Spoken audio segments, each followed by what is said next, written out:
You could just start by saying your name and your Yes. class year. My name is Judge Carolyn Temin, and I'm class of 1958. I'm the only woman lawyer from the class of 1958. There were only 2 women in the class, and the other woman became a psychiatrist eventually.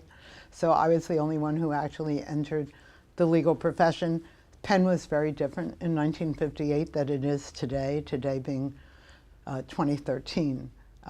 One of the biggest contrasts between then and now, of course, is the number of women in the law school. Today there are almost 50% women, and there have been that number for some period of years, and that makes the experience of being a woman at Penn Law School very, very different than the experience that I had. I was very lucky. At the time that I was attending law school, there were very few women lawyers. There were no women law professors. There were no women judges. And that was something that a woman had to adjust to when seeking a career in the law. I was lucky because I got a job. Most jobs were foreclosed to women, and that's not really understood. It isn't just that women weren't being hired, it's that women were being excluded. For instance, since the judges were all men, they were uncomfortable having law clerks who were women because it was felt that the relationship between the judge and the law clerk was an intimate one, and the judges were uncomfortable having such a relationship with a woman. Everything has changed now, including the relationship between a judge and a law clerk, all to the better, I think. Also, there were cultural and social experiences that the men could have at the law school that excluded women. For instance, I did not have a study group. There wasn't any study group that would accept me because the men said they liked to study in a relaxed atmosphere, or sometimes in their underwear, and that it wouldn't be appropriate to have a woman there. There were law clubs in those days. I don't know if they still have law clubs, but only one of them would accept women. And women were specifically excluded from the other law club. And things were said to women by students, by professors, and later in the marketplace that today would be actionable. So it was a very different world. And as I said, I was very lucky because several years after I graduated, the Supreme Court of the United States decided the case of Gideon, in which it said everybody who was being tried for a crime other than a very minor crime had to have a lawyer. And what that meant was the Defender Association of Philadelphia had to increase its staff. They had originally been a 2 or 3 member staff. They had grown to a 5-member staff, and I should say 5-man staff because they'd never had a woman. And they got a grant after Gideon to increase their staff by 15 new lawyers. And I bumped into somebody I knew who was on their staff on the street here around Penn, and they said, you know, we're going to hire 15 lawyers and we're going to hire 1 woman lawyer, and you should apply for that position. So I did, and I got the job. I didn't really expect to go into criminal law. When I was in law school, I showed a talent for criminal law, and I was told that it was a shame that I had an ability in that area because a woman would never be able to practice criminal law because, among other reasons, criminal law courtrooms were very rough places where they had cuspidors. If that word isn't one you're familiar with, it was a spittoon, generally a brass receptacle where men spit. And it turned out when I finally got to go to court that that was no longer the case, if it had ever actually been the case. But in other words, I got a job as an assistant defender, and I went to court every day, and I represented men as well as women, which I was very happy about, because before actually being hired by the Defender Association, I had done some volunteer work for them, and the only thing they would let me do was interview women prisoners. who were brought down from the county jail every Friday morning, and I would go up to the cell room in City Hall and interview them. They wouldn't even let me interview men. They told me that I wouldn't be able to relate to the men because, as they described them, they were quote-unquote stevedore types, whatever that meant in that context of those times. But it turned out that when I finally got hired, they couldn't afford to only let me represent women clients because there were so few of them compared to the men. So I had a regular workload, the same as everybody else, and I became actually the first woman, by virtue of being the first woman public defender. I also became the first woman to practice criminal law in Philadelphia on a daily basis, which was a very interesting experience to have, and eventually the judges got used to me and didn't pay much attention to my gender, I think. But I tried all kinds of cases, and I had a very good time doing that. But subsequently, I did some other things and then became a prosecutor. The next big part of my career was as a prosecutor. And by the time I became a prosecutor in the 70s, it was much more normal to have women on the staff. And there were a number of women in the prosecutor's office. Not many of them were in the trial section of the office, though. A lot of them were in the appeals division because, among other things, they were having children at that time, and it was easier to be pregnant if you were in the appeals division and you weren't appearing in court every day, but spent most of your time writing briefs. Then subsequently in 1981, I had an opportunity to run for the bench. We have an elected state judiciary in Pennsylvania, and I entered the political arena as an endorsed Democratic candidate, and that was all due to the fact that I had a very powerful friend. His name was Howard Gittes. There's a hall in the law school named Gittes Hall after him, and at that time he was very powerful politically. He could get me on the ballot, but he couldn't get me elected. For a lot of complicated reasons that have to do with Philadelphia politics. So I lost the primary, but 2 years later, I was convinced that I had a chance to run again, and I did run again, and this time, not only did I win, but there were 4 women running. There were 42 people running for 12 positions on the ballot, and 4 of us were women. 2 African-American Catholic women and 2 white Jewish women. And of course, the general political thought at the time was that we couldn't all 4 win because they wouldn't elect 4 women, and if they did, they certainly wouldn't elect 2 of each kind, only 1.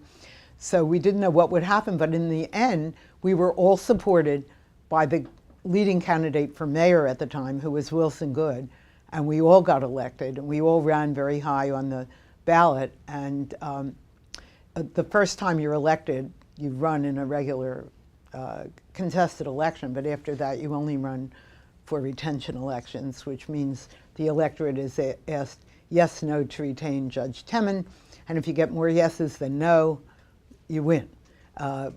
Usually in Philadelphia, it would be very rare for anyone to lose a retention election. So basically, once you're elected, you're guaranteed to continue being elected, and you can serve until mandatory retirement. So I was elected for 2 more terms after my first term, but the last time I was elected, I could only serve 1 year of that 10-year term because I had reached the mandatory retirement age, which at that time was 70. But lo and behold, something wonderful happened to me at that time, and I received an appointment to an international court, actually technically called an internationalized court because it was half international judges and half local judges, which is different than an international court, which is all international judges. And that was the State Court of Bosnia and Herzegovina, which was a special court that was formed by the High Representative, who is the UN delegate appointed to be more or less of a dictator of a country. He can overrule elected officials and remove elected officials, among other things. And the High Representative at that time, who was an Irishman named Sir or maybe Lord Paddy Ashdown, had set up this special court to try complex economic cases and war crimes. Because the ICTY, which was the International Criminal Tribunal for the former Yugoslavia, which was set up in The Hague, was sunsetting. It was thought, although at this time, as I speak, it's still in existence, although it's thought to be near its end. But it was supposed to sunset in 2007, and as a means to handle the cases that could not be finished by the ICTY, the State Court of Bosnia and Herzegovina was created, which it thought would take the overload from the ICTY. So I was very lucky to be appointed to that court, and it was an extraordinary experience in many ways. First of all, it was working under a different legal system. It was working on a court that was not fully formed. It had very little infrastructure. It didn't have a court administrator or a registrar, as it's called there. And the judges were busy in many ways creating the procedure and creating the law. And it also gave me a chance to live for a year and a half in Sarajevo. I had always lived in Philadelphia. And that was also an extraordinary experience. And as a result of being on that court, I was asked to continue to work in Bosnia after I left the court as a trainer, training judges, the local country judges in court management, case management, that's the efficient management of their case docket.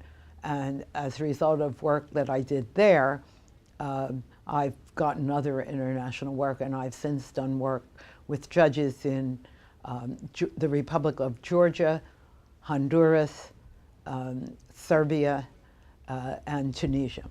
And I hope that I will still be continuing to do international work, even though I'm not sitting on the bench any longer. That continues to be a source of great interest and a lot of fun. I was delighted to learn that the Kilgore Society has been, I guess, reinstituted. I don't know when it was formed, actually, but it's been given new life this year, and it's going to be a place where women graduates of Penn Law School can continue to participate in the law school and meet each other and have continuing legal education. And also it's a forum where we are made aware of the accomplishments of the women graduates of Penn Law School, which is really important, and a networking opportunity. So I'm delighted, and I'm very honored to have been asked to speak on a panel tomorrow at, I think, what is the first actual meeting of the Kilgore Society, and I know that other really important events are being planned for the future, and I'm delighted about that. And I see that one of the questions that I've been asked to comment on are memorable moments of my career, and aside from my international work, I really would like to mention that very shortly after I became one of the first women criminal lawyers in Pennsylvania, I noticed that women were discriminated against in terms of sentencing, that the statute relating to the sentencing of women was different than the law relating to the sentencing of men. And it had been on the books since 1932, and nobody had noticed. And possibly the reason nobody had noticed is because nobody had been a woman who might be affected by that statute or have empathy for people who were affected. And I found a case that I could bring to challenge the constitutionality of what was called the Muncie Act, and Muncie was the name of the penitentiary for women. And I was successful in having the act overturned and declared unconstitutional. So I consider that maybe the high point of my career. I sometimes like to say it's been downhill ever since, but it hasn't. I have had lots of peaks in my career and hope that there's still more to come. But it says here, do you have any advice for Penn law students or for new lawyers? And I would just say, be passionate about the profession and try to make your mark. Try to do something to improve the profession and to make the world, even whatever your small part of it is, a better place.